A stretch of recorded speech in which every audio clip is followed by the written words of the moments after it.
Hello everyone, I am Garima and welcome to my English class. We are reading the chapter Glimpses of the Past.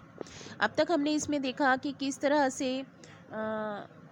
Britishers over rule कर रहे थे Indians पर, किस तरह से उन्होंने सारे जितने भी बिजनेस थे उन सबको र्यून कर दिया था, डिस्ट्रॉय कर दिया था, किस तरह से उन्होंने दबाव बनाकर रखा था इंडियंस पे, किस तरह से वो उनको जेल भेज दिया करते थे।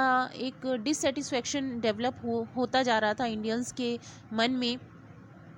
और जब ब्रिटिशर्स ने इंग्लिश एजुकेशन देना स्टार्ट किया इंडियंस को, ये प्रॉफिट हुआ इंडियंस को कि एक न्यू जनरेशन डेवलप हुई, एक इंटेलेक्चुअल जनरेशन डेवलप हुई जिसके पास ये लॉजिक था कि हमारे लिए क्या सही है और क्या नहीं। तो इस तरह से वो आपस में डिस्कशन करने लगे एक दूसरे के साथ कि हमारे लिए क्या सही हो सकता है, हमें किस तरह से यूनिटी बनाकर रखना चाहिए, हमें किस तरह से अपने आप को डेवलप करना है ना। तो ये सारी चीज़ें अब तक इस लेसन में बताई हैं। धीरे धीरे देखिए क्या हुआ कि जो ये प्लानिंग थी धीरे धीरे रिवोल्ट का रूप लिया इसने, और 1857 की जिसे क्रांति बोला जाता है वो स्टार्ट हुई। और वो कैसे स्टार्ट हुई? Then there was a violent outbreak at Meerut. कहाँ से स्टार्ट हुई? मेरठ से स्टार्ट हुई। अब मेरठ के बाद क्या हुआ? The sepoys March two Delhi. उसके बाद जो सिपॉयज थे मेरठ छावनी के जो सिपॉयज थे, उन्होंने कहाँ पर कूच किया, कहाँ पर आए? वो दिल्ली में आए। और दिल्ली में क्या था? बहादुर शाह जफ़र का राज था, वहाँ पर वो आए।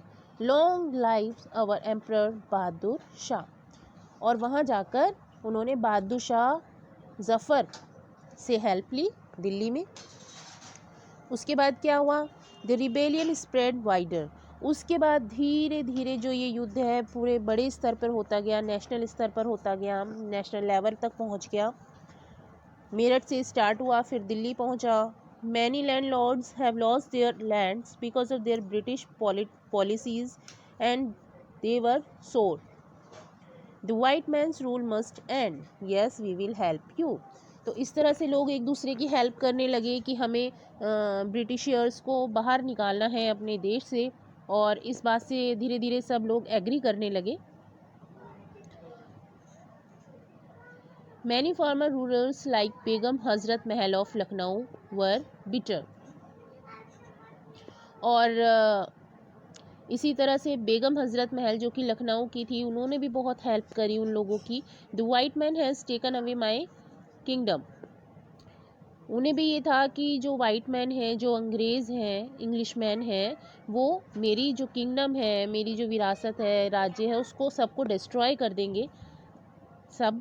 पॉपुलर लीडर्स लाइक मौलवी Ahmadullah of Faizabad told the people, rise brother rise, the अंग्रेज इज र्यूनिंग अवर लैंड। इसी तरह मोटिवेशनल स्पीचेस दी जाने लगी जगह जगह। ऐसी फैज़ाबाद में मौलवी अहमदुल्ला खान, उन्होंने भी बहुत एनकरेज किया लोगों को, उनको सिचुएशन बताई कि एक्चुअल सिचुएशन चल क्या रही है। People rose everywhere people were awaken.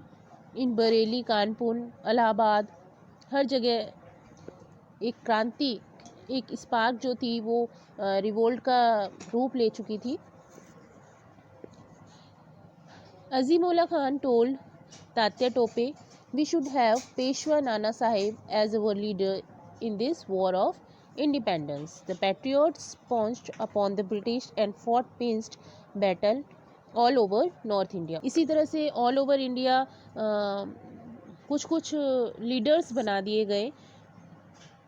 इसी तरह से तात्या टोपे ने सजेस्ट किया कि नॉर्थ इंडिया में हम नाना साहब को जो है वो एक लीडर के तौर पर खड़ा कर देते हैं।